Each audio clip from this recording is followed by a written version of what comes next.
The suburban Seattle area was and still is full of 5 to 10-year-old Honda Civics, and it feels like it's been that channel forever. A steady render of dependable, inexpensive, efficient, and perhaps even attractive used cars for a serious tuner community with its own mode. Forget about the Hollywood glam rock of the Fast and Furious dealership. The Seattle look was low and clean, diversifying between functional managed betterments and something that would subsequently evolve into the posture movement. And just like the 2018 Honda Fit I drove for a few weeks, there was a fundamental goodness to them that transcended their economy auto bones. Of course, from the 4th generation auto in 1987 up until the 7th generation cars in 2001, all Civics had fundamentally good suspension intent. It was a neighborhood that Honda invested some extra money, rather than simply fit McPherson struts and call it the daylight. Not merely did that signify there was good geometry to start with, there are still room for the aftermarket to improve upon happens significantly without having to re-engineer the A-arms. The shift linkages were also stellar, applying a pair of rods instead of the cheaper cable solution, something that wouldn't last. Although Honda still manages to make cable shifters appear pretty good, but the objective is, Civics were cheap economy cars that managed to be a hoot to drive, and a great starting point for RX, FWD drag cars, races carvers, or through cruisers. The Civic, more than any other auto around here, constructed it possible to have a lot of merriment for not a lot of money.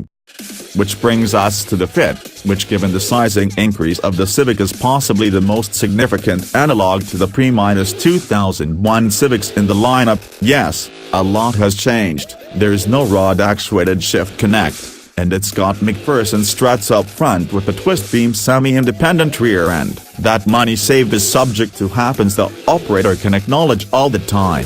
Like comfy sits and a touch-screen infotainment method that would have plummeted John and Acura in 1998, as well as expensive happens for the purposes of the surface, like airbags, a often beefier crash structure, and the 1.5-liter Earthstreams locomotive. A note about that, while some high-trim different versions of the Civic got tech like the D16 SAC Tech and X-Trims, or the efficiency-oriented techie method in the AHX and 6th generation Civics, the Earthstreams engine is much more complex. Instead of multi-point port injection, the engine expands direct injection. More to the point, the valve train is much more complex. It's stock, for one, and utilizes the latest version of IVTech, which includes endlessly variable cam phasing on both the intake and worry cams, and also variable intake facelift. These organizations are expensive, as are caroling them to meet contemporary emissions and efficiency standards. On the other hand, the 130 horsepower at 6,600 RPM,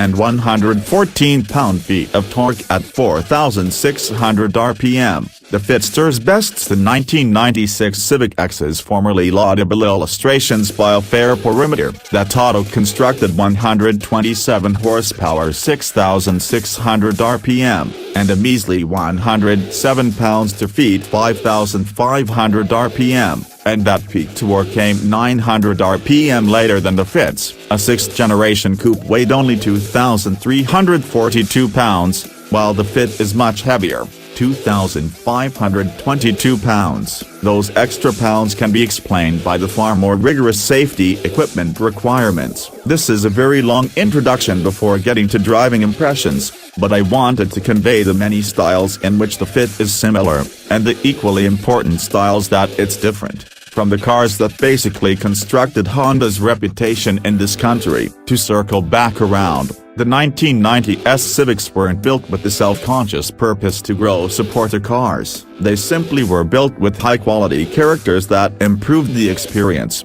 Whether you're just puttering around municipality in a DX hatchback or guild race in an X coupe, and the Fit, more than any Honda since the 1st generation Fit, nails that implausible counterbalance, imperfectly. In basic terms, playing bumpy with the Fit pays off. It's undeniably slow, but that necessitates most backroad maneuvers are sometimes full accelerator affairs. The tighter the road, the more momentum you need to carry to make it out of the races with some appearance of pace. the more it prospers. Echoes of earlier Civics resonate here, and more here than most cars on the market, which don't have to be labored this hard to be enjoyed itself an enjoyable practice. Or aren't merriment sufficient to incentivize being labored so hard? The cable-operated shifter and unusually light clutch pedal become, after a small change interval, entirely subconscious acts. Likewise, the pedal box is ideal for throttle blipping in a tight corner quickly and precisely,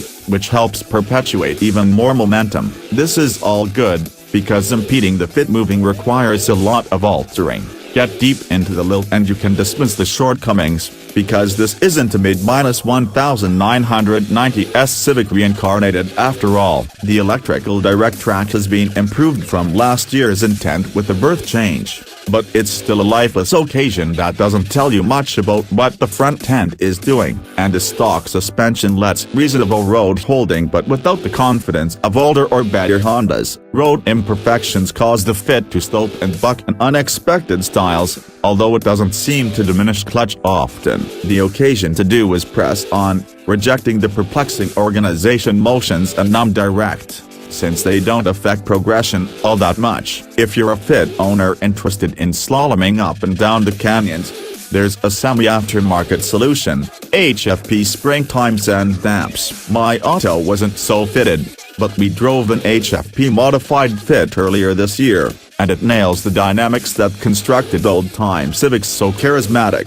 But even the debt inventory Fit Sport I drove, with its heft and dynamic foibles, has more vintage Honda character than anything comparable, not to mention box efficiency and cargo carrying abilities that are near miraculous. The tiny details, like the cup holder to the left of the steering wheel, exude an offbeat attractiveness. Vary, in a market overrun with crossovers that carry less with far less attractiveness. The Fit reminds me again of all the reasons beings fell in love with Hondas in the first place.